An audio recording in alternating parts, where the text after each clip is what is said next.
हमारे अजय पोद्दार प्रभु को धन्यवाद देते हैं। बहुत सुंदर विग्रह के दर्शन बहुत ही अच्छा लगता है प्रभु, हमेशा हम लोग उत्साहित रहते हैं। आज प्रभु जी किस विग्रहों का दर्शन कराएंगे। अतारपुर प्रभु जी क्या हैदराबाद के हो क्या? हैदराबाद। हरि बोल हरि बोल, बहुत सुंदर। और सब भक्तों को बहुत बहुत धन्यवाद कीर्तन में भाग लेने के लिए। अभी हम लोग मंगलाचरण करते हैं। ओम अज्ञानतिमिरान्धस्य ज्ञानांजन शलाकया चक्षुरुन्मीलितं येन तस्मै श्री गुरुवे नमः। श्री चैतन्य मनोभीष्टं स्थापितं येन भूतले स्वयं रूप कदा मह्यं ददाति स्वपदान्तिकम्। वन्देऽहं श्री गुरु श्रीयुतपद कमलं श्री गुरु वैष्णवांचिष श्री रूपम साग्र जातम सहगना रघुनाथम वितम तम सजीवम स्वातेतम सावभूतम परिजम सहितम कृष्ण चैतन्य देवम श्री राधा कृष्ण पादान सहगना ललिता श्री विशाखा विदांत नमो ओम विष्णु पादाय कृष्ण प्रेष्ठाय भूतले श्रीमते भक्ति वेदांत स्वामी नित्य नामने नमस्ते सारस्वती देवे गौरवाणी प्रचारिणे निर्विशेषा शून्यवादी पाश्चात देश धारी वांछा कल्पतरुभ्यश्च कृपा सिंधुभ्यैव च पतितानां पावनेभ्यो वैष्णवेभ्यो नमो नमः। नमो महावदान्याय कृष्ण प्रेम प्रदायते कृष्णाय कृष्ण चैतन्य नामने गौरविषे नमः। हे कृष्ण करुणा सिंधु दीन बंधु जगतपते गोपेश गोपिका कांत राधा कांत नमस्तुते।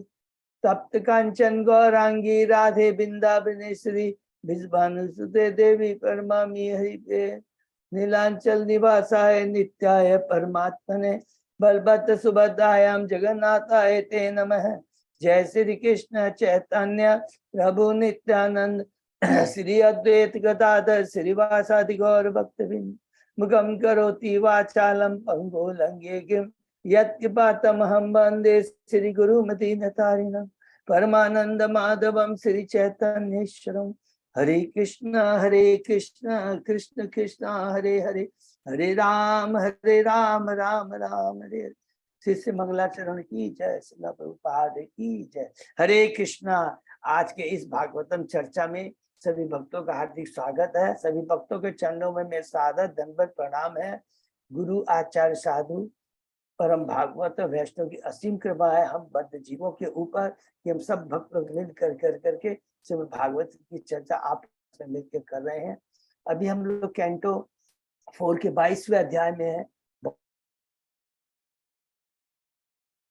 की भेंट है, जिसके अंदर में किस प्रकार हम देखे हैं चतुष कुमारों का पृथ्वी महाराज ग्लोरिफिकेशन करते हैं, अवगत करते हैं और फिर उनसे किस तरह प्रश्न करते हैं। उसके पहले 21 अध्याय हमने कंप्लीट किए। संक्षेप में हम बताते हैं। पहला अध्याय है शाम्बु मनु की पुत्रियों के वंशज के बारे में, आकृति प्रस्तुति देवहूति की पुत्रियों। दूसरा अध्याय में है दक्ष द्वारा शिव को शाप, जिसमें दक्ष किस प्रकार शिव को अपमानित करता है। तीसरा अध्याय में है माता सती एवं भगवान शिव का संवाद, जिसमें शिव भगवान माता सती को उसके पिता द्वारा आयोजित बृहस्पति यज्ञ में जाने से मना करते हैं। चौथा अध्याय है, शीर्षक है माता सती द्वारा देह त्याग, कि किस प्रकार माता सती अपने पिता द्वारा आयोजित यज्ञ स्थल में आती है, शिव भगवान को ग्लोरीफाई करती है और कलुषित चेतना वाले व्यक्तियों की मनोवृत्ति कैसी होती है उसको कह करके अंत में अपनी योग शक्ति से अग्नि को उत्पन्न करके अपने शरीर को उसी में त्याग देती है। 5वां अध्याय में भगवान शिव द्वारा दक्ष के यज्ञ का विध्वंस वीरभद्र द्वारा। 6वें अध्याय में हमने पढ़ा भगवान ब्रह्मा जी द्वारा शिव को मनाना, कि किस प्रकार ब्रह्मा जी देवताओं को लेकर करके कैलाश धाम जाते हैं और भगवान शिव से कहते हैं यज्ञ को संपन्न करने में कृपा कर करके यज्ञ संपन्न होने दे दिए। और दूसरा है ब्राह्मण की हत्या हुई है, आप उन्हें पुनः जीवन दान दीजिए, दक्ष ब्राह्मण है। 7वें अध्याय में प्रवेश करते हैं। हमने पर शीर्षक है दक्ष द्वारा यज्ञ को संपन्न करना। शिव जी ब्रह्मा जी के आदेश के अनुसार यज्ञ स्थल में जाते हैं, दक्ष को बकरे का धड़ शिव प्रदान करते हैं, दक्ष यज्ञ संपन्न करता है और अंत में भगवान विष्णु स्वयं आते हैं और किस प्रकार शिक्षा देते हैं दक्ष को कि कभी भी शिव ब्रह्मा से मुझे अभिन्न नहीं समझना है, सभी मेरी आत्मा है और मैं परमात्मा हूँ, शक्तिमान हूँ, तुम सभी शक्ति हो। 8वें अध्याय से दूसरा पड़ाव शुरू होता है स्वयंभू मनु के पुत्र वंशावली के बारे में, उत्तान पाद से। और उसमें ही हमने संक्षेप में पढ़ा कि किस पर अधर्म अपनी बहन मूसा से ब्याह करता है और किस पर उसे अधर्मी संतानें होती हैं, और किस प्रकार ध्रुव महाराज अपनी माता एवं गुरु नारद मुनि की कृपा से वो भगवान को प्राप्त करता है, भगवान कहता है। शीर्षक क्या था? ध्रुव महाराज गृह त्याग और वनगमन। ये 8वां अध्याय था। 9वें अध्याय में है शीर्षक ध्रुव महाराज का अपने अपने महल वापस आना। तो उसमें हमने पढ़ा कि भगवान आते हैं, ध्रुव महाराज पर कृपा करते हैं और कृपा करके आशीर्वाद दे करके चले जाते हैं, और ध्रुव महाराज अपने महल में आ जाता है। और जब उत्तानपाद देखते कि मेरा पुत्र शासन पर बैठने के योग्य हो जाता है, तो वो भी जंगल को चले जाते हैं। सब कुछ त्याग करके, याद रखें ध्रुव महाराज की शादी नहीं हुई अभी तक। 10वें अध्याय में प्रवेश करते हैं यक्षों के द्वारा, यक्षों के साथ ध्रुव महाराज का युद्ध। ये है शीर्षक जिसमें हमने पढ़ा ध्रुव महाराज सिंहासन पर बैठते हैं, विवाह करते हैं, और जब उनको पता लगता है कि उनके भाई उत्तम का यक्षों ने वध कर दिया, तो अलकापुरी में जाकर उनसे युद्ध करते हैं। 11वें अध्याय में प्रवेश करते हैं, शीर्षक है स्वयंभू मनु द्वारा ध्रुव महाराज को सलाह देना। बहुत ही उत्तम शिक्षा है। जब ध्रुव महाराज क्रोध की अग्नि में आकर करके बिना सोचे समझे यक्षों को वध करना शुरू कर देते हैं ध्रुव महाराज, तो स्वयंभू मनु आके कहते हैं कि हे मेरे ग्रांधन पुत्र, ये उचित नहीं है, ये तुम क्रोध की अग्नि में आके ऐसा कार्य कर रहे हो, ये एक राजा से एक आशा नहीं की जा सकती है। इस क्रोध की अग्नि को दबाने के लिए तुम्हें भगवान के नाम गुण ऐश्वर्य का श्रवण कीर्तन करना चाहिए, यही एकमात्र राम बाण गणा हरि हो। 12वें अध्याय में प्रवेश करते हैं ध्रुव महाराज का भगवान के धाम वैकुंठ धाम को वापस जाना। इसमें हमने पढ़ा किस प्रकार ध्रुव महाराज स्वयंभू मनु की सलाह के ऊपर आदेश पा करके और कुबेर महाराज से आशीर्वाद प्राप्त करके कि उसकी भगवान में अखंड श्रद्धा स्मृति बनी रहे, अपने महल वापस आते हैं, भगवान के आदेश के अनुसार शासन चलाते हैं, और अंत में बद्रिकाश्रम जाकर के भगवान की भक्ति करके भगवान के धाम चले जाते हैं। भगवान के वैकुंठ से भगवान के दूत विष्णु दूत आते हैं भगवान के धाम में। 13वां अध्याय से फिर एक नया पड़ाव शुरू होता है, या अब ध्रुव महाराज की वंशजों का मंडन। वही शीर्षक है कि जिसमें हमने पढ़ा कि ध्रुव महाराज के छोटे पुत्र वत्सर के ने राज सिंहासन पर बैठा और उसने विवाह किया, और उसकी वंशावली में अंग महाराज और ध्रुव बेन महाराज हुए। अंग महाराज बहुत ही सत्य बुद्धि वाले होते हैं, भगवान के भक्त होते हैं, लेकिन बेन की दुष्टता, नास्तिकता, क्रूरता को देख करके वो घर छोड़ करके भगवान की भक्ति करने के लिए जंगल को चले जाते हैं। 14 अध्याय में पढ़ा राजा बेन की कथा कि किस प्रकार राज सिंहासन पर बैठता है और सारे धर्म स्थानों को बंद कर देता है। ऋषि नाराज हो जाते हैं और अपने हुंकार से उसका वध कर देते हैं, और अंत में ऋषि किस प्रकार उसके शरीर जांगों का दोहन करते हैं। निषाद एक उत्पन्न होता है जो कि पापी होता है, और आज भी निषाद जाति जो पाप कर्मों में निमृत है। 15 अध्याय में प्रवेश करते हैं, शीर्षक है राजा पृथु की उत्पत्ति और अभिषेक। इसमें हमने पढ़ा कि ऋषि पुनः बैन के शव के से जो बाहु है उनका मंथन करके एक कपल उत्पन्न होता है, पृथु एवं अर्ची हरि बोल। और किस प्रकार उनका ग्लोरिफिकेशन होता है। सारे ब्रह्मांड के स्वर्गवासी देवताओं, यक्षों, गंधर्व, वो सब लोग आते हैं, लेकिन एक शिक्षा देते हैं पृथु महाराज कि जब तक हमें ये नहीं मालूम पड़े कि ये ग्लोरिफिकेशन के योग्य है या नहीं, उसका ग्लोरिफिकेशन नहीं होना चाहिए। अगर वो झूठा ग्लोरिफिकेशन करते हैं तो वो अपमान ही होता है। 16वें अध्याय में हम लोग प्रवेश करते हैं। हरे कृष्णा हरि बोल। बहुत सुंदर शीर्षक है बंदी जनों द्वारा पृथु महाराज की प्रशंसा, जिसमें जो प्रोफेशनल्स जो गायक होते हैं। वो बहुत सुंदर है, कितना सुंदर कहते हैं कि नहीं, हम आपका जो ग्लोरीफाई कर सकते हैं शास्त्र की विधि के अनुसार है, क्योंकि हमने जो ज्ञान प्राप्त किया ब्रह्मा जी से कि आप भगवान के शक्तिशाली अवतार है, तो महाराज प्रसन्न हो जाते हैं। ये सही निगुण है। और यहाँ मैंने पढ़ा, यहीं पर बिंदीजन बताते हैं कि आप पृथ्वी का दोहन करेंगे, ये बार बार याद करेंगे, आप पृथ्वी को समतल करेंगे, आप अश्वमेघ यज्ञ करेंगे, चतुष्कुमारों से आप ज्ञान प्राप्त करेंगे और प्रजा को 3 तापों से मुक्त करेंगे। 17वें अध्याय में हमने पढ़ा, शीर्षक है महाराज पृथ्वी का पृथ्वी पर कुपित होना। क्योंकि जब देखते हैं पृथ्वी जो कि देवी है, जिसको भगवान विष्णु ने एक शक्ति प्रदान कर करके भौतिक जगत में जीवों को जो आवश्यकता उसकी पूर्ति के लिए किया है कि तुम अन्न फूल फल जो कि प्रजा के लिए, नागरिकों के लिए आवश्यक है, मना कर नहीं देती है पृथ्वी। महाराज क्रोधित होते थे, दंड देते हैं, और दंड देने के लिए जैसे जाते हैं पृथ्वी कहती है कि आप कैसे, अगर मुझे मार देंगे तो नागरिकों का कल्याण कैसे होगा। पृथ्वी महाराज कहते हैं अपनी योग शक्ति से मैं अपनी प्रजा का पालन करूंगा। बहुत सुंदर है। 18वें अध्याय में प्रवेश करते हैं।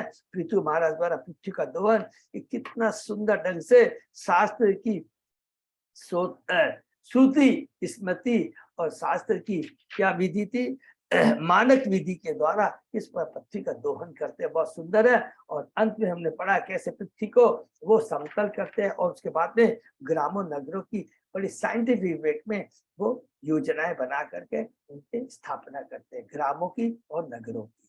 19वें अध्याय में प्रवेश करते हैं। राजा पृथु के 100 अश्वमेघ यज्ञ कि उसमें जैसा कि बंदी जनों ने भविष्यवाणी की थी, उसी के साथ तीसरा क्या पढ़ा था उन्होंने, पहला उन्होंने पृथ्वी का दोहन किया, दूसरा समतल किया, और तीसरा इस अध्याय में 19 में पढ़े शीर्षक है राजा पृथु के 100 अश्वमेघ, वो अश्वमेघ यज्ञ करते हैं।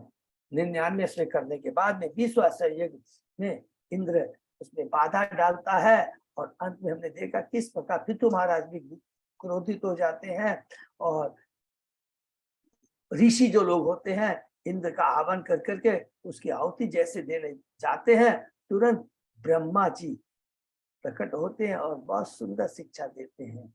देखो, जो प्रीचर होता है, जो एक रिस्पॉन्सिबल भक्त होता है, जो राजा होता है, कोई भी ऐसा कार्य न करे जिसके कार्य से दूसरे लोग क्या होता है अपनी चेतना को खो दे, गलत कार्य कर बैठे जो इंद्र कर रहा है। बताए सन्यासी के भेष में गलत कार्य कर रहा है, लोगों को क्या शिक्षा मिलेगी? नहीं, ऐसा कार्य नहीं करना। पृथु महाराज तुरंत अश्वमेघ यज्ञ कर छोड़ देते हैं। 20वें अध्याय में प्रवेश करते हैं। पृथु महाराज के यज्ञ स्थल में भगवान विष्णु का प्राकट्य कि किस प्रकार भगवान विष्णु प्रसन्न होते हैं जब देखते हैं कि पृथु महाराज ने ब्रह्मा जी के आदेश में, गुरु के आदेश पर यज्ञ बंद कर दिया है। कहते हैं देखो, सबसे बहुत इंपॉर्टेंट बात कहते हैं, जो शुद्ध चेतना वाले होते हैं, भगवत चेतना वाले होते हैं, वो कभी भी माया के द्वारा प्रभावित नहीं होते हैं। ये बहुत इंपॉर्टेंट है, क्योंकि तुम तो उन्नत चेतना वाले हो और तुम्हारा कर्तव्य क्या है कि सुरक्षा प्रदान करना। दूसरा इंपॉर्टेंट बात कहते हैं, और सुरक्षा किस तरह की? आध्यात्मिक सुरक्षा।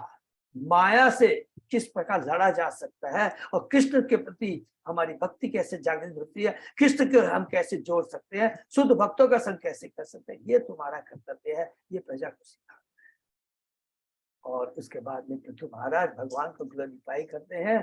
मुझे न तो भौतिक सुख चाहिए, न मैं आप में तादात्म्य में होना चाहता हूँ, मुझे तो 10 लाख कान दीजिए जिससे आपके शुद्ध भक्तों के द्वारा किया गया गायन श्रवण कीर्तन की ध्वनि, दिव्य ध्वनि मेरे कानों में पड़ सके। और आप तो एक पिता है, एक आपको मालूम है कि एक पुत्र को क्या आवश्यकता होती है। बहुत सुंदर लास्ट में ये जो बात कहते हैं, आप वही कीजिए जो पिता एक अपने पुत्र के लिए करता है। हरि बोल।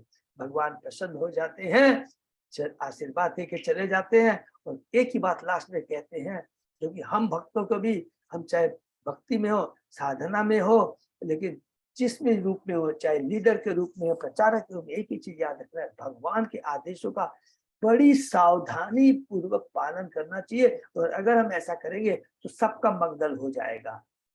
बहुत बड़ी बात कहते हैं। 21वें अध्याय में हम लोग प्रवेश करते हैं। शीर्षक है महारत पितु द्वारा उपदेश। बहुत ही सुंदर। महारत पितु राजमहल वापस आते हैं, उनका बड़ा ग्लोरिफिकेशन होता है, सम्मान होता है, 7 द्वीपों पर राज्य करते हैं, और फिर एक यज्ञ करते हैं जिसमें पूरे ब्रह्मांड से देवता, ऋषि, राजर्षि, पितृलोक के सभी लोग आते हैं, और एक ही बात कहते हैं कि राजा अगर प्रजा गलत कार्य करती है और वर्णाश्रम धर्म का पालन नहीं करती तो राजा को उसका दंड भोगना पड़ता है।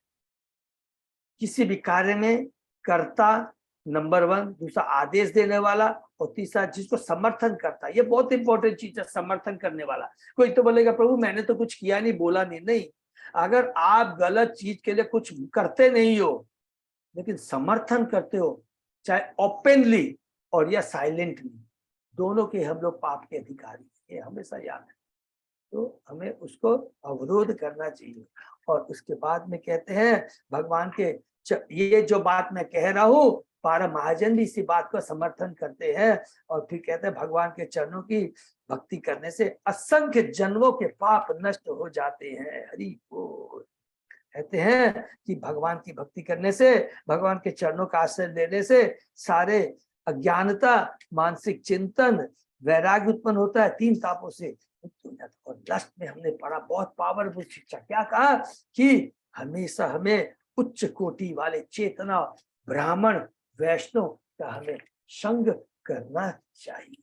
ये बहुत इंपॉर्टेंट बात कहते हैं। और उन लोगों का संग करने से, क्योंकि ये ब्राह्मण और वैष्णव जो होते हैं राजकुल से भी ऊपर होते हैं।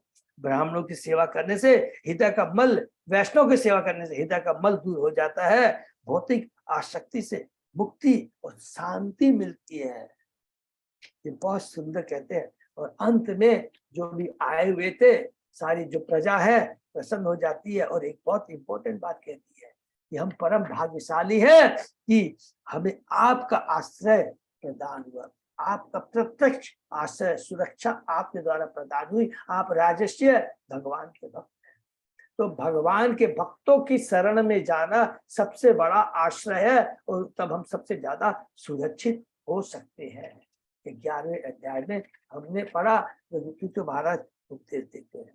22वें अध्याय में अब जैसे ही वो उपदेश दे रहे थे तो हमने पढ़ा कि वहां पर चतुष कुमार आ जाते हैं। अध्याय 22 में हम प्रवेश करते हैं। शीर्षक है चारों कुमारों से पृथु महाराज की भेंट। हरि बोल। जैसे ही चतुष कुमार आते हैं राजा ने तुरंत उन्हें पहचान लिया, और राजा ने नतमस्तक होकर उनका स्वागत, फिर पूजा की। और पूजा कैसे की? उनके चरणों का प्रक्षालन किया और उस जल को अपने माथे पर छिड़क दिया। बहुत सुंदर, हमने बहुत डिटेल में एग्जाम्पल, बहुत सुंदर भगवान ने स्वयं नारद जी के प्रति ऐसा कहा था।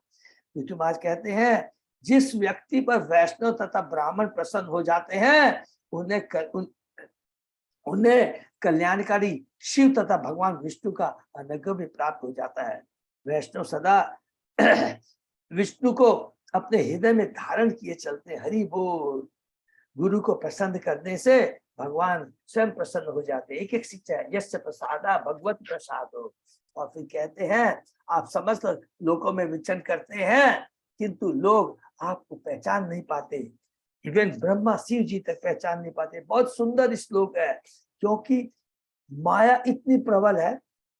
हमारे में सब ज्ञान है और हम सोचते हैं कि हम लोग सारी शुद्ध चेतना में भी, लेकिन माया इतनी प्रबल है और भक्ति को और प्रगाढ़ करना, इतना प्रगाढ़ करना है। पहले भक्ति कोमल है, धीरे धीरे भक्ति करते करते करते करते इतनी प्रगाढ़ हो जाती है कि हम लोग जैसे ध्रुव महाराज हो गए थे, 3 गुणों से ऊपर, भौतिक शरीर से ऊपर, भौतिक स्तर से ऊपर हुए। जब तक नहीं हो जाते हैं, माया हमेशा हमें कभी भी धोखा दे सकती है। इवन शिव ब्रह्मा तक मोहित हो जाते हैं, भ्रमित हो जाते हैं। ये बात देखिए, एक शक्त्यावेश अवतार पृथु महाराज भगवान के अवतार हम बद्ध जीवों को शिक्षा देने के लिए चतुर्थ कुमारों के माध्यम से हमें बताते हैं। और पिछली क्लास में हमने पढ़ा कि तुम आज कहते हैं वह निर्धन तथा गृहस्थ व्यक्ति धन्य हो जाता है जब अपने घर में साधु पुरुष, जिसके घर में साधु पुरुष उपस्थित होते हैं। हरि बोल। वह स्वामित्व सेवक जो अतिथियों को जल, आसन तथा स्वागत सामग्री प्रदान करने में व्यस्त रहते हैं, बहुत ही धन्य है और वह घर भी धन्य हो जाता है। हरि बोल। ये बहुत इंपॉर्टेंट है कि देखिए, जिसके घर में स्वयं महाराज, जिसके घर में स्वयं वैष्णव आते हैं, सोचियो कितना भाग्यशाली है। माने एकदम यहाँ पर नहीं करा है। और जो अपने आप आ जाए, बोले कि मैं तुम्हारे घर आ रहा हूँ, तो वास्तव में बिना भगवान की कृपा के, बिना उनमें भक्ति हुए, बिना शुद्ध चेतना हुए, बिना कभी भी महाराज, कभी वैष्णव उनके घर नहीं आते। हरि बोल। तो वो बात कहते हैं, यदि कोई साधु पुरुष किसी साधारण व्यक्ति के घर जाता है तो उसके आशीर्वाद से घर धन्य हो जाता है।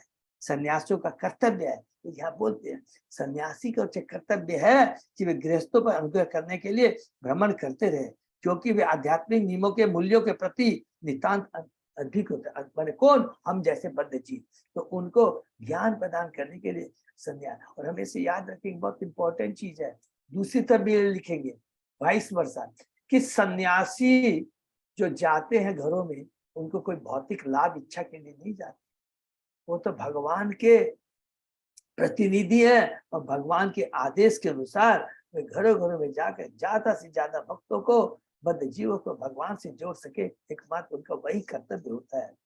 इसके विपरीत बहुत सुंदर पढ़ा हमने, जिस गृहस्थ घर में भगवान के भक्तों को चरण नहीं पड़ते और जहाँ उन चरणों के प्रक्षालन के लिए जल नहीं रहता, वह घर समस्त ऐश्वर्य तथा धन धान होते हुए भी उस वृक्ष के तुल्य है जिसमें विषैले सर्प रहते हैं। हरि बोल। कितनी बड़ी बात ये हमने पढ़ा। प्रभुपाद जी इस पर कहते हैं, वैष्णव जिस किसी भी स्थान में जाता है वह तीर्थ बन जाता है, जो कि हमने बार बार, क्योंकि वो अपने हृदय में भगवान को धारण किया। जिस घर में वैष्णव का स्वागत नहीं होता उसे विषधरों का आवास मानना चाहिए। ऐसे गृहस्थ परिवार के सदा साधु पुरुष के प्रति अत्यंत ईर्ष्यालु होते हैं। इस तरह के जो लोग होते हैं जो कि साधुओं को सम्मान नहीं देते, उन्हें आमंत्रित नहीं करते, वो बहुत ज्यादा ईर्ष्यालु होते हैं। ये बहुत बात है। और एक लास्ट में जो प्रभुपाद जी ने बात कहा, ईर्ष्यालु व्यक्ति तो सर्प से भी ज्यादा खतरनाक होता है, क्योंकि सर्प को तो मंत्रों द्वारा सपेरा अपनी बीन बजा करके अपने के बस में किया जा सकता है, किंतु ईर्ष्यालु पुरुष को किसी भी शांत नहीं किया जा सकता। हाँ, एकमात्र औषधि है शुद्ध भक्तों के, अगर संत में, अगर उसके पास में अगाध स्वीकृति है, भगवान की कृपा है, शुद्ध भक्तों का संग मिलता है, तो उनके नाम श्रवण करके उसकी चेतना में परिवर्तन आ सकता है। अदरवाइज कोई भी ऐसी ब्रह्मांड में कोई भी ऐसी वस्तु नहीं, क्रोध आना, ईर्ष्या करना, बहुत। फिर कहते हैं पितु महाराज ने फिर प्रश्न किया। अब यहाँ प्रश्न करते हैं, अभी तक उनका ग्रोथ भी करके फिर हमने पढ़ा ऐसे व्यक्तियों के विषय में जो अपने पूर्व कर्मों के कारण इस विपत्ति में संसार में फंसे हुए हैं। सेम प्रश्न किसने किया था? विदुर जी ने मैत्रेय मुनि से किया था, और परीक्षित महाराज ने सुखदेव गोस्वामी से किया था। क्या ऐसे व्यक्तियों को जिनका एकमात्र लक्ष्य इंद्रिय तृप्ति है, कुशलता प्राप्त हो सकती है? प्रभुपाद जी यहाँ पर बहुत सुंदर बात है। पितु महाराज के ने चतुष कुमारों की कुशलता नहीं पूछी, क्योंकि वे अपने ब्रह्मचर्य जीवन के कारण सदैव कल्याणकारी है। मनुष्य अपने बुरे कर्मों के कारण ही पतित होता है। जब इन कर्मों के स्थान पर भक्ति की जाती है तो शुभ जीवन का शुभारंभ होता है, नया जीवन शुरू होता है। ये बहुत सुंदर है कि दो बात हमने पढ़ा, क्या क्या कि जो कि 14वें श्लोक में भी बोला है कि पितु कहते हैं, हे महाशय, आपके कुशल तथा अकुशल पूछना व्यर्थ। आपके बारे में आप कुशल है अकुशल व्यर्थ है, क्योंकि आप नित्य आध्यात्मिक आनंद में लीन रहते हैं। आपके कुशल तथा अकुशल की मानसिक वृत्तियां नहीं पाई जाती है। वही चीज प्रभुपाद जी तात्पर्य कहते हैं कि जब हम लोग आते हैं, गुरु महाराज आते हैं, तो कहते हैं कि हमारा परम सौभाग्य है, हम बद्ध जीवों और कृपा करने के लिए आप आए, हम बहुत भाग्यशाली। कभी ये नहीं पूछा था कि आप कुशल है या अकुशल है, क्योंकि वो तो सदैव दिव्य चेतना में रहते हैं, दिव्य आनंद में रहते हैं। उनमें कुशलता अकुशलता का प्रश्न ही नहीं उठता। रूपा जी कहते हैं जो भगवान की भक्ति में सदैव रहते हैं उनके लिए शुभ तथा अशुभ की द्वैतता का प्रश्न नहीं होता। जो 3 गुणों से ऊपर होते हैं, भौतिक शरीर से ऊपर होते हैं, उनमें कोई भी द्वंद्व नहीं रहता। लाभ हानि, सुख दुख, जय पराजय। अतः पितु महाराज कुमारों के लिए नहीं अपितु अपने लिए कुशल याचना कर रहे हैं। हरि बोल। यहाँ तक पढ़ा, उसके आगे हम लोग आज पढ़ते हैं। ओम नमो भगवते वासुदेवाय। ओम नमो भगवते वासुदेवाय। ओम नमो भगवते वासुदेवाय। नारायण नमस्कृत्य नरं चैव नरोत्तमं देवी सरस्वती व्यासं ततो जयमुदीरये। नष्प्रायेषु अभद्रेषु नित्यं भागवत सेवया भगवती उत्तम श्लोके भक्ति भवति नैष्टिकी। कृष्णाय वासुदेवाय देवकी नंदनाय च नंद गोप कुमाराय गोविंदाय नमो। आराधयो भगवान ब्रजेश तनय ततदाम वृंदावनम रमया काचित उपासना व्रजबधु वर्गेण्य कल्पिता। श्रीमद्भागवतम प्रमाणम अमलम प्रेमापुमतो महान। श्री चैतन्य महाप्रभो मतमिदं तत आदरो न पर। हरे कृष्ण कृष्ण कृष्ण हरे हरे, हरे राम राम राम। कैंटो 4 चैप्टर 22 श्लोक नंबर 15 है क्या प्रभु? यस प्रभु जी। Okay, thank you. श्लोक नंबर 15 है। तत्अहं कृत विश्रम्भ सुहृदो व तपस्विनां संपृच्छे भवे एतस्मिन् क्षेम केनांजसा भवे। मैं पूर्णतः विश्वस्त हूं कि आप जैसे महापुरुष इस संसार की अग्नि में संतप्त होने वाले व्यक्तियों के एकमात्र मित्र हरि हो। अतः मैं आपसे पूछना चाहता हूं इस संसार में हम किस प्रकार जल्दी ही जीवन का परम उद्देश्य प्राप्त कर सकते हैं। देखिए कितना इम्पोर्टेंट। सेम ये प्रश्न हमें याद है, देवहूति माता पूछती है कपिल भगवान से पूछती, और यहाँ पर ही स्वयं भगवान, देखिए यहाँ पर पृथु महाराज कितना बड़ा भगवान की कृपा, किस तरह भगवान स्वयं एक नीचे स्तर में आकर करके बद्ध जीवों के कल्याण के लिए संतों से पूछते। अभी हमने पिछले अध्याय में क्या पढ़ा? पृथु महाराज के उपदेश। पृथु महाराज उपदेश किसको दे रहे हैं? ऋषियों को, पितर को, राजर्षियों को, देवताओं को। कहते हैं कि केवल भगवान की भक्ति करनी चाहिए, सारे कष्टों से दूर कर देता है, सारे संतापों से दूर हो जाता है और इस भौतिक जगत में वापस नहीं आना पड़ता। उनको मालूम। लेकिन स्वयं पृथु महाराज यहाँ पर जब चतुष कुमार आते हैं, देखिए तो उनसे यही प्रश्न करते हैं कि कहते हैं किस प्रकार जल्दी जीवन का परम उद्देश्य बद्ध जीव प्राप्त कर सकता है। जब साधु द्वार द्वार जाकर उन व्यक्तियों से तात्पर्य भेंट करते हैं तो सांसारिकता में लगे हुए जो सांते लगे तो यह समझना चाहिए कि वे किसी व्यक्तिगत लाभ से ऐसा नहीं करते। सॉरी, जब साधु द्वार द्वार जाकर उन व्यक्तियों से भेंट करते हैं जो सांसारिकता में लगे हुए हैं तो यह समझना चाहिए वे किसी व्यक्तिगत लाभ से ऐसा नहीं करते। ये बहुत इंपॉर्टेंट पॉइंट है, जरा भी मन में नहीं आना चाहिए। क्योंकि जो साधु पुरुष आते हैं हम लोगों का कल्याण कर लिए, कोई भौतिक लाभ की इच्छा लेकर के नहीं आते। यह तथ्य कि साधु पुरुष भौतिकतावादी व्यक्तियों के पास वास्तविक कुशल चेम बताने के लिए जाते हैं। हरि बोल। कि वास्तव में तुम्हारा जीवन में लक्ष्य क्या है, मनुष्य योनि बड़ी दुर्लभ है और मनुष्य योनि का किस प्रकार सदुपयोग कर सकते हैं और दिव्य लक्ष्य को प्राप्त कर सकते हैं। महाराज पृथ्वी को इस बात का पूरा पूरा विश्वास था, तो उन्होंने कुमारों से उनका कुशल न पूछकर उनसे यह जाना उचित समझा कि क्या इस संसार की विषम परिस्थिति में किस प्रकार स्थिति से किस प्रकार उबरा जा सकता है। फिर भी यह महाराज पृथ्वी का कोई निजी प्रश्न नहीं था। बहुत इंपॉर्टेंट, इसको अंडरलाइन करेंगे। फिर भी यह पृथ्वी महाराज कोई निजी प्रश्न नहीं था। यह प्रश्न मानव सामान्य जनता जनों को शिक्षा प्रदान करने के लिए उठाया गया था कि जब भी उनकी भेंट किसी साधु पुरुष से हो तो वे तो उनकी शरण में जाएं और सांसारिक तापों से उभरने का उपाय पूछे। अतः श्री नरोत्तम दास ठाकुर कहते हैं, संसार विषानले दीवानिशी हिया ज्वले जुडायते ना कहन उपाय। हरि बोल। हम नित्य भौतिक कष्टों से पीड़ित रहते हैं, हमारे हृदय जलते रहते हैं, किंतु हम इनसे उभरने का कोई उपाय नहीं ढूंढ पाते, क्योंकि भौतिक जगत की कोई भी संपत्ति, कोई भी शक्ति इस हमारे कष्ट को दूर नहीं कर सकती है। और इसका एकमात्र उपाय है साधुओं का संग। उनके आश्रय में जाने से ही हमें वास्तविक जो हमारे जो कष्ट हैं वो उबर सकते हैं, उससे हम लोग उबर सकते हैं। वो क्या कष्ट है? जन्म, मृत्यु, जरा, व्याधि, ये वास्तविक कष्ट है। एक भौतिकता व्यक्ति को भी तपस्वी कहा जा सकता है, अर्थात ऐसा व्यक्ति जो नित्य भौतिक तापों को सहता रहता है। हरि बोल।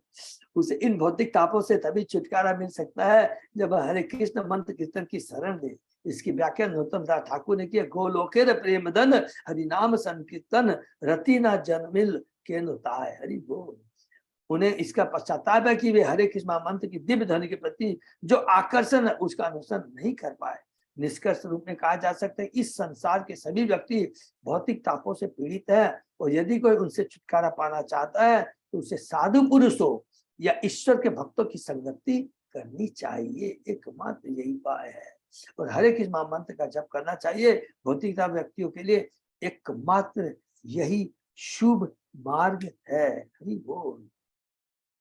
व्यक्तात्मवतात्मात्मा भगवान आत्म भावना स्वानाम अनुग्रह ये माम सिद्ध रूपी चरिती अजह।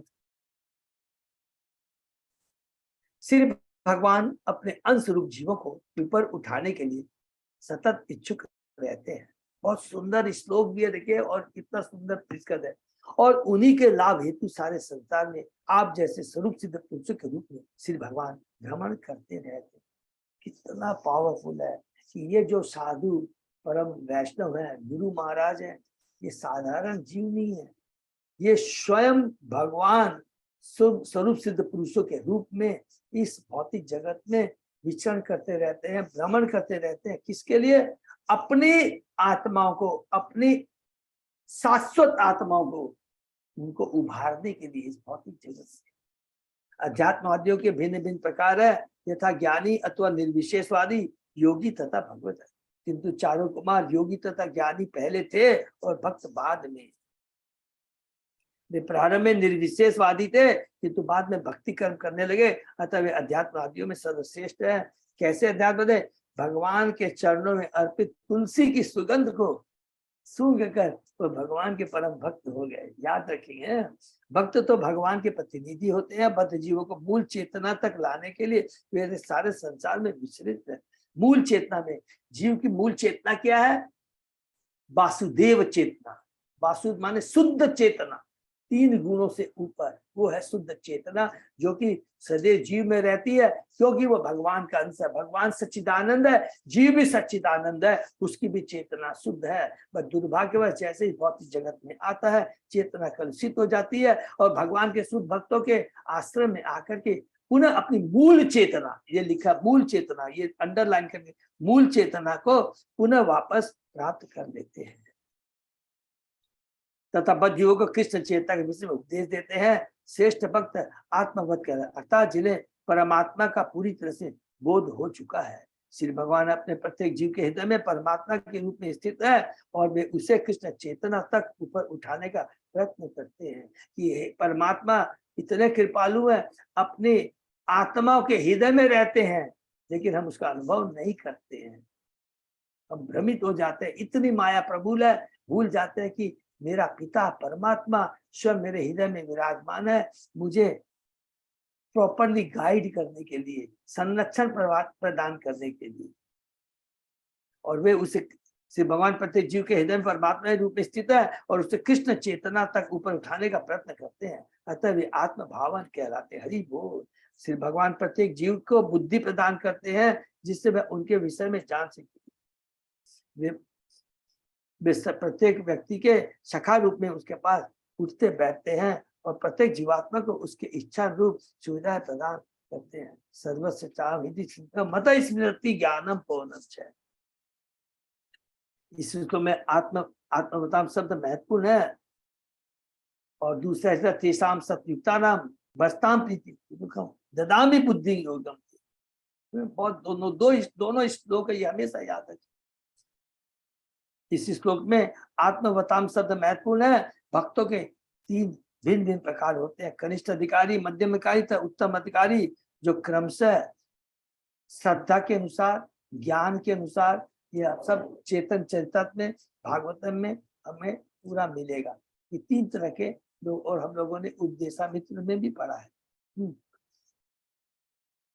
उत्तम अधिकारी, कनिष्ठ, मध्यम तथा उत्तम अधिकारी, जो क्रमशः नवदीक्षित उपदेश तथा महाभागवत अर्थात सिद्ध भक्त के लिए प्रयुक्त होते हैं। महाभागवत वह है जो न केवल वेदों में पूर्ण ज्ञान से परिचित होता है, वरन वैदिक साक्ष्य के आधार पर अन्यों को भी आश्वस्त करता है। महाभागवत अन्य जीवात्मा को बिना भेदभाव के श्री भगवान का अंश मानता है। मध्यम अधिकारी अर्थात उपदेशक भी शास्त्रों में पारंगत होता है और अन्यों को आश्वस्त कर सकता है, किंतु वह उपयुक्त तथा अनुपयुक्त में भेद करता है।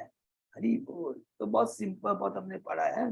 जो उत्तम अधिकारी होता है वो शरीर को नहीं केवल आत्मा को देखता है। विद्या विनय संपन्न ब्राह्मणे गवि हस्ति सुनी चय पाव के पंडिता समदर्शिता, वो है उत्तम कोटि के भक्ति की। वो आत्मा को देखता है, आत्मा के ऊपर जो आवरण है, भौतिक आवरण है, किसी में मनुष्य का है, किसी में पक्षी का है, किसी में पशु का है, अलग अलग आवरण है, उसको नहीं देखता है। उसके अंदर स्थापित, उसके अंदर विराजमान परमात्मा को देखता है। वो कहने का तात्पर्य है कि आत्मा परमात्मा को देखता है।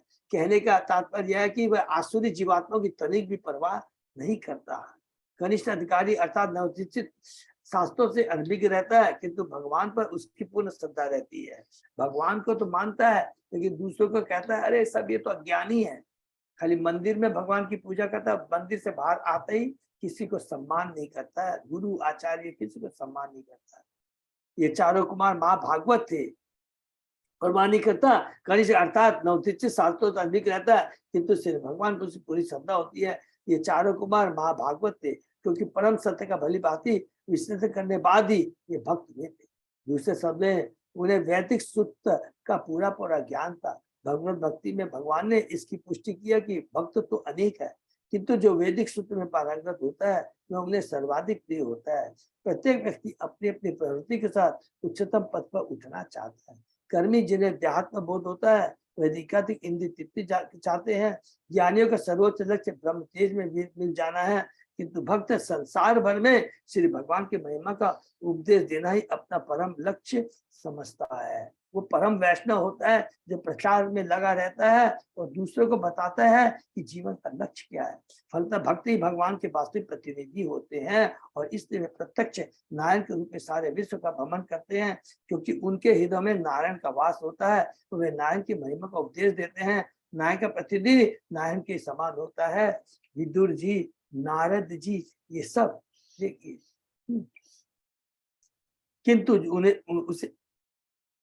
किंतु उसे मायावादी की तरह यह नहीं सोच लेना चाहिए कि वह नारायण बन गया है। हरि बोल। वो नारायण के समान है, वो नारायण नहीं है। यही सूक्ष्म भेद है। मायावादी कहते हैं कि तुम नारायण हो, लेकिन भक्त बोलता है, शास्त्र क्या बोलता है, वैष्णव क्या बोलता है, भगवान क्या बोलते हैं कि मेरा भक्त मेरे समान है।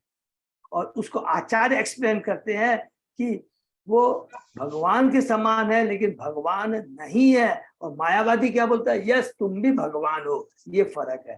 प्रभुपाद जी बार बार एक ही चीज को रिपीट करते हैं, भगवान का अंश है, भगवान का अंश है। और उपदेश में, चेतना में क्या है, जो भगवान चाहते हैं उसको ही जीवन में धारण करता है।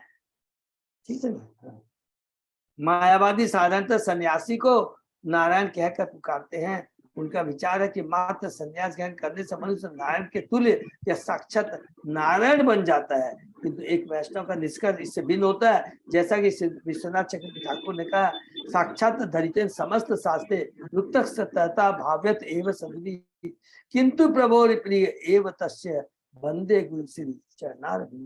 वैष्णव विचारधारा के भक्त नारायण के ही समान इसलिए होता है कि वह नारायण बनना, समान नहीं हो इसलिए नहीं होता कि वह नारायण बनना चाहता है। नहीं बोल, अपितु वह नारायण का परम विश्वास दास बनना चाहता है। भगवान के आदेश को दूसरों को देना चाहता है। ऐसे महापुरुष समय लोगों के लाभ के हेतु गुरुओं का कार्य करते हैं। अतः जो गुरु नारायण की महिमा का गुणगान करता है उसे नारायण मानकर सब प्रकार से आदर देना चाहिए। क्योंकि बहुत सिंपल, बार बार प्रभुपाद जी इतने कृपालु है, एक ही चीज बोलते हैं, ये वाला जब याद हम लोग जो गुरु आरती में ना, जिससे प्रसादा भगवत प्रसादो साक्षात भजते समझ सकती है, हमेशा बार बार मंगल आरती में जब पढ़ेंगे ना, इसको याद रखेंगे तो समझ में आ जाएगा कि गुरु कितने महान होते हैं। हम लोग ने भी पढ़ा, बचपन में पढ़ा, गुरु गोविंद दो करे काके लागू पाए, बलिहारी गुरुदेव की गोविंद दियो बताए। तो बताइए क्या चाहिए। और प्रभुपाद जी के पास है, हम प्रभुपाद ने इतना सिस्टेमेटिक से इस्कॉन की स्थापना करके हमें सारी व्यवस्था करके दे के गए हैं। अब हमारे ऊपर निर्भर करता है कि हम इसका कैसे लाभ उठा सके। बोल मैत्ते वाचा पितो तत्सुखतम आकर्ण्य सारम सुष्टु मितम मधु स्मयमान इव प्रीत्या कुमार प्रत्युवाच। ऋषि मेहता ने कहा, इस प्रकार ब्रह्मचारियों में से सनत कुमार पितु महाराज की अत्यंत सार गर्भित युक्ति युक्त तथा श्रुति मधुर वाणी सुनकर अत्यंत प्रसन्न होकर हंसे और कहने लगे, हरि बोल। अत्यंत सार माने पूरी सार से भरी हुई, युक्ति से भरी हुई परिमित वाणी को सुनकर, शब्द को सुनकर खुश हो गए और हंसकर कहने लगे। कुमारों के समझ पितु महाराज की वार्ता अनेक गुणों से युक्त होने के कारण अत्यंत श्लाघनीय थी। वाणी को चुने हुए शब्दों से युक्त होना चाहिए जो सुनने में मधुर और स्थिति के अनुकूल हो। ऐसी वाणी सार्थक होती है। ये सारे गुण पितु महाराज की वाणी में विद्यमान थे, क्योंकि वे पूर्ण भक्त थे। कहा गया है, ये शास्त्री भक्ति गति किंचना भक्तिर भक्तिर भक्ति किंचना सर्वे गुणे तत्र समास सते सुधा। हरि बोल। जो व्यक्ति श्री भगवान में अधिक श्रद्धा रखता है, उनकी सेवा में लगा रहता है, उसमें सारे गुण स्वयं प्रकट हो जाते हैं। इस प्रकार कुमारगण अत्यंत प्रसन्न होते और सनत कुमार ने इस प्रकार का, बहुत सुंदर है ये वाला श्लोक है, इसको मेमोरी वाला श्लोक है ये शास्त्री भक्ति भगवती यत किंचना सर्वे गुण तत् समासते। बहुत इंपॉर्टेंट श्लोक है, इसको अंडरलाइन कर लेंगे। और वैसे तो हम लोग 5वें कैंटो में पढ़ेंगे, लेकिन अभी भी नोट करके उसको मेमोराइज कर सकते। सनत कुमार वाच साधु पृष्ठम महाराज सर्वभूत हितात्मना भवता विशुदा चा अपि साधु नाममति ऋषि। सनत कुमार ने कहा, हे राजा पितु, आपने मुझसे बहुत ही अच्छा प्रश्न पूछा है। ऐसे प्रश्न विशेष रूप से आप जैसे अन्यों के हित चिंतकों द्वारा उठाए जाने के कारण समस्त जीवात्माओं के लिए अत्यंत लाभप्रद है। सेम चीज सुखदेव गोस्वामी जी ने परीक्षित महाराज को कहा था। यद्यपि आप सब कुछ जानते हैं, किंतु आप ऐसे प्रश्नों को इसलिए पूछ रहे हैं क्योंकि यह साधु पुरुषों का आचरण है। हरि बोल। क्योंकि ये साधु पुरुषों में स्वतः ही ये भाव रहता ही रहता, उसके अलावा कोई दूसरा प्रश्न करते ही नहीं, क्योंकि उनमें अपनी इंद्रिय का नामो स्थान नहीं रहता है, जो कि कर्मी और ज्ञानी में रहता है। लेकिन भगवान के परम भक्त में, शुद्ध भक्त में ये नहीं रहता है। ऐसी बुद्धि आपके सर्वथा अनुरूप है। तुम्हारा महाराज पितु दिव्य ज्ञान के पंडित थे, फिर भी उन्होंने अपने को कुमारों के समक्ष अज्ञानी के रूप में प्रस्तुत किया। कैसे दिव्य ज्ञान में पंडित है? सिंपल है, अभी हम लोगों ने 21 अध्याय में पढ़ा कि किस प्रकार उन्होंने ऋषियों को, पितृलोकों को, राजर्षियों को, देवताओं को उन्होंने उपदेश दिया था। अपने से व्यक्ति क्यों ना, इसका उद्देश्य यह है कि भले ही कोई कितना सामान्य व्यक्ति क्यों ना, अपने से श्रेष्ठ व्यक्ति के समक्ष ऐसे प्रश्न प्रस्तुत करने चाहिए, जैसा कि विदुर जी ने मैत्रेय मुनि से किया था। उदाहरणार्थ, अर्जुन को समस्त दिव्य ज्ञान प्राप्त था, किंतु वे श्री कृष्ण इस प्रकार पूछ रहे थे मानो उन्हें कुछ ज्ञात ही नहीं था। इसी प्रकार पितु महाराज सब कुछ जानते थे, किंतु उन्होंने कुमारों के समक्ष अपने आप को इस प्रकार प्रस्तुत किया मानो वे कुछ भी नहीं जानते। तात्पर्य यह है कि महापुरुषों द्वारा श्री भगवान या उनके भक्तों के समक्ष जो प्रश्न प्रस्तुत किए जाते हैं, वे सामान्य लोगों के लाभ के लिए होते हैं। अतः कभी कभी महापुरुष जानबूझकर उच्चतर अधिकारी से प्रश्न करते हैं, क्योंकि वे सदैव दूसरों के कल्याण का चिंतन करते रहते हैं। इसलिए हमेशा बार बार हमें प्रश्न करना चाहिए, बहुत इंपॉर्टेंट शिक्षा, बहुत इंपॉर्टेंट शिक्षा। कई बार हम जाते हैं, अरे ये सब जो बोले सब मेरे को आता है, मेरे को नॉलेज है, नहीं, बहुत बड़ा यहाँ शिक्षा, इसको नोट करके रखें। जानते हुए हमें पूछना चाहिए, किसके लिए? और भी बेचारे जो भक्त बैठे हैं, नए भक्त हैं, अज्ञानी अनभिज्ञ, उनके कल्याण के लिए पूछना चाहिए। संगम खलु साधु नाम उभयेषाम च सम्मतः यत संभाषण संप्रश्न सर्वेषाम वितनोति सम। जब भक्तों का समागम होता है, हरि बोल, तो उनकी विवेचनाएं, प्रश्न तथा उत्तर वक्ता तथा श्रोता दोनों के लिए निर्णायक होते हैं। ऐसा समागम प्रत्येक व्यक्ति के वास्तविक सुख हेतु लाभप्रद है। जब उत्तम श्रोता, उत्तम वक्ता और उत्तम प्रश्नकर्ता होता है, तो वो वातावरण दिव्य होता है और सबका कल्याण हो जाता है। ये भागवतम में हमने पढ़ा था, कैंटो 1 में है, याद है ना? भक्तों के वार्तालाप को सुनना ही भगवान के सशक्त संदेश को प्राप्त करने का एकमात्र साधन है। उदाहरणार्थ भगवत गीता दीर्घ काल से सारे संसार में, विशेषतः पश्चिमी जगत में विख्यात है, किंतु भक्तों द्वारा विषय की विवेचना होने से इसका कोई प्रभाव नहीं हुआ। कृष्ण भावनी आंदोलनी की स्थापना के पूर्व पाश्चात्य जगत एक भी व्यक्ति कृष्ण भावना भावित नहीं था। इसको अंडरलाइन कर लेंगे, कितनी स्ट्रांगली प्रभुपाद जी ने बात कहा है कि कृष्ण आंदोलन की स्थापना के पूर्व, माने इस्कॉन की स्थापना के पूर्व पाश्चात्य जगत का एक भी व्यक्ति कृष्ण भावना भावित नहीं था। ये प्रभुपाद जी अपने गर्भ से नहीं बोल रहे हैं, स्वयं भगवान के साक्षात अवतार है, ये कटु सत्य बात कह रहे हैं। किंतु जब उसी भगवत यथारूप में परंपरा के माध्यम से प्रस्तुत किया गया, तो इसका प्रभाव आत्मसाक्षात्कार के रूप में प्रकट हुआ। हरि बोल। चतुष कुमारों में से सनत कुमार ने पृथु महाराज को बताया कि कुमारों से, उनकी भेंट से न केवल पृथु महाराज अकेले वरन उनके साथ साथ कुमार गण भी लाभान्वित हुए। हरि बोल। जब नारद मुनि ने ब्रह्मा जी से श्री भगवान के विषय में पूछा, तो ब्रह्मा जी ने नारद जी को धन्यवाद दिया कि उन्होंने भगवान के विषय में कुछ कहने का अवसर प्रदान किया। ये देखिए कितनी बड़ी बात है। हरि बोल। जब हम किसी से प्रश्न करते हैं, तो प्रश्नकर्ता भी इनडायरेक्टली कृपा करता है वक्ता के ऊपर। कितनी बड़ी यहाँ पर सूक्ष्म बातें लिखा है। उसको मौका देता है कि भगवान के बारे में वो कुछ कहे।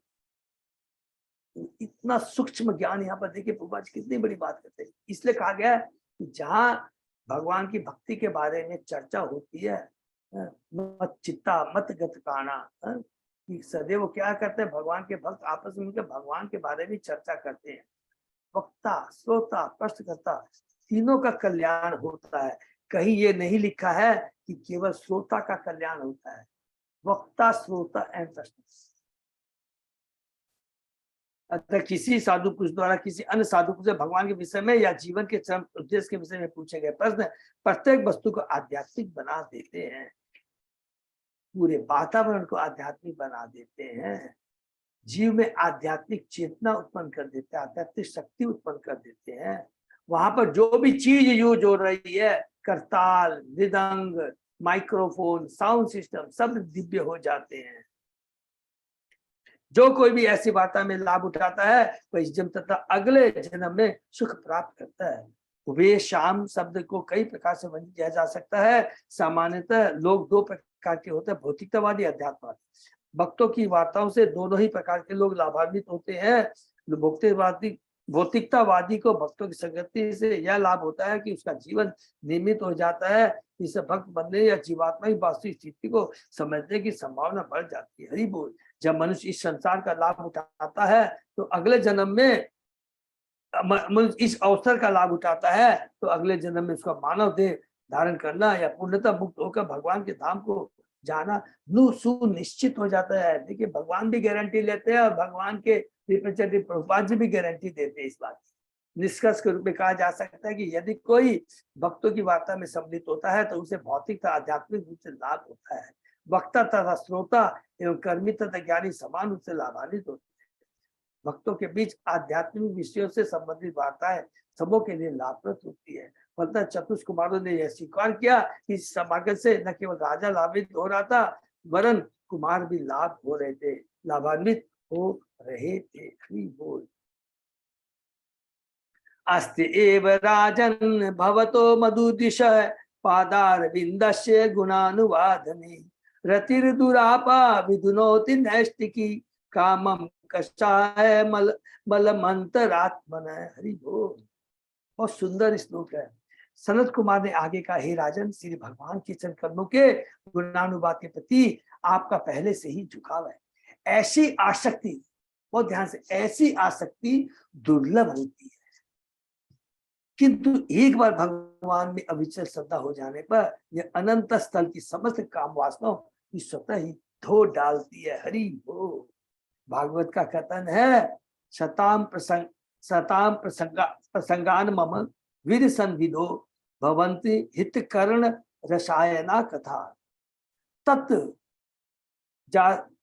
तत् जासनाद आशु अपवर्ग वर्तनमी श्रद्धा रति भक्ति अनुक्रम निश्यति। हरि बोल। श्री भगवान के अनुग्रह से, भक्तों की संगति से भौतिकतावादी पुरुष के हृदय का सारा मल धुल जाता है। सबको याद है, ये किसने कहा है? कपिल भगवान ने माता देवहूति को कहा है। जिस प्रकार पालिश करने के बाद चांदी चमक उठती है, उसी तरह भक्तों की संगति से भौतिकतावादी पुरुष का हृदय काम वासनाओं से रहित हो जाता है। वास्तव में जीव का भौतिक सुख या काम वासनाओं से कोई संबंध नहीं होता। वह तो निद्रा में मानो स्वप्न देखता है, कि शुद्ध भक्तों की संगति से उसकी नींद टूटती है। हरि बोल। और आत्मा अपनी स्वाभाविक स्थिति को भगवान के शाश्वत दास के रूप में समझकर अपने यश को प्राप्त करता है। बहुत अच्छी बात है, अपने यश को प्राप्त करता है, अपनी ओरिजिनल पोजीशन को समझ करके वो उच्च पद को प्राप्त करता है। तो उच्च पद क्या है? जीव स्वरूप कृष्ण नित्य दास। मैं कृष्ण का दास हूं, इससे बड़ा उच्च पद और कोई नहीं होता है। क्योंकि तुम्हारे पहले से स्वरूप सिद्ध जीव थे, फलतः उनमें श्री भगवान के गुणानुवाद की सहज प्रवृत्ति थी, और कुमारों ने विश्वास दिलाया कि वे भगवान की माया के शिकार नहीं बन सकते। दूसरे शब्द में, भगवान की महिमा का श्रवण तथा कीर्तन ही हृदय को भौतिक कर्म से स्वच्छ करने का एकमात्र उपाय है। कर्म, ज्ञान तथा योग विधि से कोई भी अपने हृदय के कल्मश को दूर नहीं कर सकता। इसको भी अंडरलाइन कर लेंगे प्लीज। कर्म, ज्ञान, योग, तो हमने क्या पढ़ा था? बिना भक्ति के हृदय की कलुषितता नहीं मिल सकती। कर्मी भौतिक सुख चाहता है, ज्ञानी भौतिक जगत से छुटकारा पाके के भगवान की ब्रह्म ज्योति में विलीन होना चाहता है, योगी अष्ट सिद्धियां चाहता है। लेकिन भगवान का भक्त केवल भगवान की भक्ति, भगवान के चरणों का आश्रय चाहता है। किंतु यदि मैं एक बार भक्ति करके भगवान के चरण कमलों से ग्रहण कर लेता है, तो बिना किसी कठिनाई के उसे हृदय का सारा मैल दूर हो जाता है। हरि बोल। शास्त्रेषु यानेव सुनिश्चितो नृणाम क्षेमस्य सद्यक विमृशेषु हेतु असंग आत्मव्यतिरिक्ते आत्मनि दृढ़ा रति ब्रह्मणि निर्गुणे च मय्चय। भली बाती विचार करने के बाद शास्त्रों में यह निश्चय किया गया है कि मानव समाज के कल्याण का चरम लक्ष्य देहात्म बुद्धि से विरक्ति एवं प्रकृति के गुणों से परे दिव्य परमेश्वर के प्रति सुदृढ़ आसक्ति है। हरि बोल। ये चतुष कुमार कह रहे हैं, भौतिक जगत के प्रति अनासक्ति, विरक्ति, और भगवान के प्रति, भगवान के धाम के प्रति, भगवान के भक्तों के प्रति, भगवान के नाम के प्रति आसक्ति, यही चरम ज्ञान, चरम लक्ष्य है। मानव समाज का प्रति जीवन का चरम लाभ उठाने में लगा हुआ है, किंतु जो लोग देहात्म बुद्धि वाले हैं, वे न तो चरम लक्ष्य प्राप्त कर पाते हैं और न यह समझ पाते हैं कि लक्ष्य क्या है। भगवद गीता में जीवन के चरम लक्ष्य का वर्णन मिलता, परम दृष्ट्वा निवर्तते विश्याविरी वर्तन्ते निराश देह से। जब मनुष्य जीवन का परम लक्ष्य खोज लेता है तो उसे देहात्म बुद्धि से विरक्ति हो जाती है। इस श्लोक में इंगित हुआ है कि मनुष्य को अध्यात्म ब्रह्मणी आसक्ति में वृद्धि करनी चाहिए। हरि बोल। जैसा कि वेदांत सूत्र में पुष्टि हुई है, यथा तो ब्रह्म जिज्ञासा, ब्रह्म या अध्यात्म के प्रति जिज्ञासा के बिना मनुष्य सांसारिक आसक्ति को नहीं त्याग सकता। जीव 84 लाख योनियों में घूमते मनुष्य जीवन के लक्ष्य को नहीं समझ पाता, क्योंकि इन सभी योनियों में ध्यात्म बुद्धि प्रबल होती है। अर्थात तो ब्रह्म जिज्ञासा का अर्थ है कि ध्यात्म बुद्धि से बाहर निकलने के लिए मनुष्य को ब्रह्म के विषय में या तो जिज्ञासा करनी होती है या आसक्ति बढ़ानी होती है, तभी वह दिव्य भक्ति को प्राप्त कर सकता है। श्रवण कीर्तन विष्णु, ब्रह्म के प्रति आसक्ति में वृद्धि का अर्थ है भक्ति में लगना। जो लोग ब्रह्म के निर्गुण रूप के प्रति आसक्त है, वे दीर्घ काल तक इसी तरह नहीं रह पाते। निर्विश्वादी इस जगत को मिथ्या कहकर जगत मिथ्या त्यागने में पुनः इसी जगत मिथ्या में आते हैं। भले ही वे ब्रह्म के प्रति आसक्ति को सुदृढ़ करने के लिए संन्यास क्यों न ग्रहण करते। इसी प्रकार ये कई योगी तथा विश्वामित्र जैसे ऋषि जो परमात्मा स्वरूप अंतर या परमात्मा स्वरूप इसी प्रकार के परमात्मा अंतर्यामी ब्रह्म के प्रति आसक्त रहते हैं, इष्टों के शिकार होकर पतित होते हैं। अतः सभी शास्त्रों में सिर्फ भगवान के प्रति प्रगाढ़ आसक्ति का उद्देश्य मिलता है। संसार से विरक्ति का यही एकमात्र साधन है और भगवत भक्ति में परम दृष्टि निवर्तन के रूप में व्याख्या की गई है। भक्ति के प्रति अनुराग बढ़ने के सारे भौतिक कार्यक्रम बढ़ने से सारे भौतिक कार्यक्रम बंद हो जाते हैं। श्री चैतन्य महाप्रभु ने ईश्वर प्रेम को जीवन का चरम उद्देश्य बताता है। प्रेमा पुमर्थो महान, ईश्वर प्रेम बढ़ाए बिना सिद्धि प्राप्ति नहीं हो सकती। हरे कृष्णा। तो यही पर हम लोग विराम देते हैं। चतुष कुमार ऋतु महाराज को माध्यम बना करके हम बद्ध जीवों को वही दिव्य ज्ञान प्रदान कर रहे हैं जो स्वयं पृथु महाराज ने, हमने अभी पढ़ा है 21वें अध्याय में दिया है। दोनों को एकदम पूरा मिला दी से, और सेम ज्ञान आप देखेंगे हम लोगों ने देखा कैंटो 3 में, बहुत ही पावरफुल है, जो कि भक्ति योग की महिमा शीर्षक है, जिसमें कपिल भगवान ने माता को कहा था कि वो कहती मैं और मेरा की कलुषित चेतना से मैं ग्रसित हो चुकी हूँ, इसका उपाय बताइए। और भगवान कितनी सुंदर बात कहते हैं, सबको याद है ना कि हे माता, मैं तुमको वही चीज बताऊंगा आज भी जो कि मैंने प्राचीन काल में बताया था ऋषि मुनियों को। तो भगवान का उद्देश्य कभी बदलता नहीं है। भगवान का नाम, भगवान का आदेश, भगवान का धाम सब शाश्वत है। एक ही बात कहते हैं, गुरु आचार्य एक ही बात कहते हैं, भगवान शाश्वत है, हम उनके अंश हैं। भगवान से पुनः हमें अपना पुनः खोया संबंध पुनः स्थापित करना है, और इस पुनः खोए हुए संबंध को स्थापित करने की विधि क्या है? एकमात्र एक है, भगवान के नाम गुण लीलाओं का श्रवण कीर्तन स्मरण एक। और वो कैसे करना चाहिए? शुद्ध भक्तों की संगति। हरि बोल। एक बात, हरे कृष्णा। किसी का कोई प्रश्न है?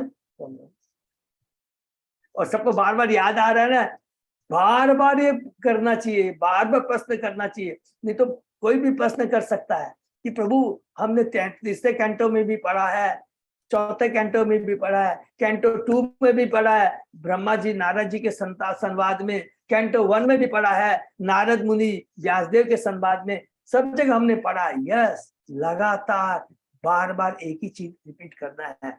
जितनी बार पढ़ेंगे हम, कई बार भक्त बोलते प्रभु इस बार गीता पढ़ा तो कुछ और समझने को मिला, हर बार नई चीज दिमाग में आती है। इसका मतलब क्या हुआ? हमारी चेतना में और प्योरिफिकेशन हो रहा है, हमारी चेतना का और ज्यादा चीजें हमें समझ में आएगी। अज्ञानता का पर्दा फट कर करके हम ज्ञान में प्रवेश कर रहे हैं। और ये जिंदगी भर मतलब क्या है? जब तक आत्मा है और शाश्वत है, तो शाश्वत हमें, जो कि हमने ध्रुव महाराज ने कहा है, पृथु महाराज का लिखा था कि मुक्त पुरुष होकर के भी मुक्त पुरुषों का संग करते हैं।